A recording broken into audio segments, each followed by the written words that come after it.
Hello friends, नमस्कार। मैं हूं आपकी अपनी उमा श्री। आपका बहुत बहुत स्वागत करती हूं फ्रेंड्स। उम्मीद करती हूं आप प्रसन्नता से होंगे। परमात्मा आपको सभी खुशियां दे, यही आशीर्वाद मैं आपके लिए भेजती हूं। मित्रों, आइए आज का वीडियो शुरू करते हैं। आज मैं बता रही हूं, यदि किसी मनुष्य पर ऊपरी हवा या ऊपरी बाधा होती है या किसी ने कोई बुरी आत्मा किसी पर छोड़ी हुई होती है तो वो मनुष्य क्या क्या काम करने लगता है और उसके जीवन में क्या क्या क्रियाएं होने लगती हैं, किस तरह की हरकतें वो करने लगता है। तो आइए इस पर प्रकाश डालते हैं। सबसे पहली चीज़ तो ये है कि वो दुर्व्यसनों का शिकार हो जाता है। उसके दोस्तों की जो कंपनी है वो बड़ी बुरी होती है, संगत बड़ी बुरी हो जाती है। वो मनुष्य शराब वगैरह पीने लगता है और भी बुरे व्यसनों का सेवन करने लगता है। ये पहला इंडिकेशन है। दूसरी चीज़ यह है कि उस मनुष्य को अपने घर के लोगों की बातें बुरी लगने लगती है और बाहर के लोगों की ही बातें उसको सुहाती है। दूसरों के लिए वो अपने घर के लोगों से ही पंगा मोल ले लेता है, झगड़ा मोल ले लेता है और उनका प्रतिकार करने लगता है। ऐसा मनुष्य बहुत ज़्यादा पैसे उड़ाने लगता है। उसको बचत की कदर नहीं होती। कई बार तो घर में झगड़े करने लगता है। अब ये बात लड़कियों पर भी लागू होती है। स्त्रियां भी अक्सर त्यौहार के मौके पर कलह करती हैं, संध्या समय कलह करती हैं।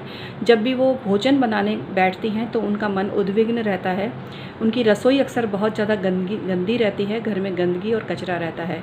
ये इस चीज़ का इंडिकेशन है। उन्हें सजने संवरने की इच्छा नहीं होती है।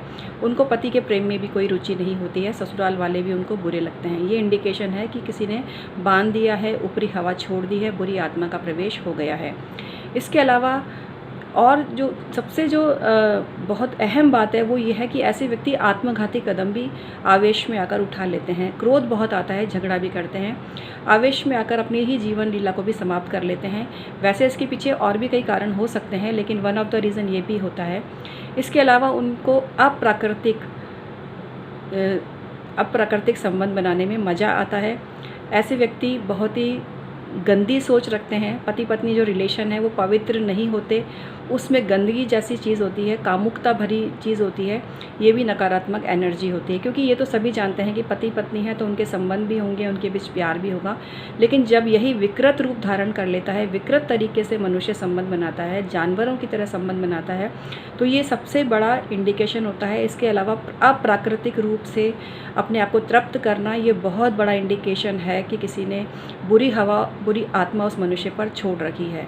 तो यहाँ मेरा यही निवेदन है कि इन सभी आदतों को छोड़कर पवित्र वातावरण बनाएं, परमात्मा में आस्था रखें। इसके अलावा कुछ खास जड़ी बूटियाँ भी होती हैं जो बाधाओं को दूर करती हैं। इस पर मैं वीडियो बना चुकी हूँ। यदि कोई इन चीज़ों का शिकार है, उसकी वजह से घर बर्बाद हो रहा है, ज़िंदगी बर्बाद हो रही है, तो आप कुंडली दिखाकर परामर्श अवश्य ही लीजिए। बहुत बहुत धन्यवाद।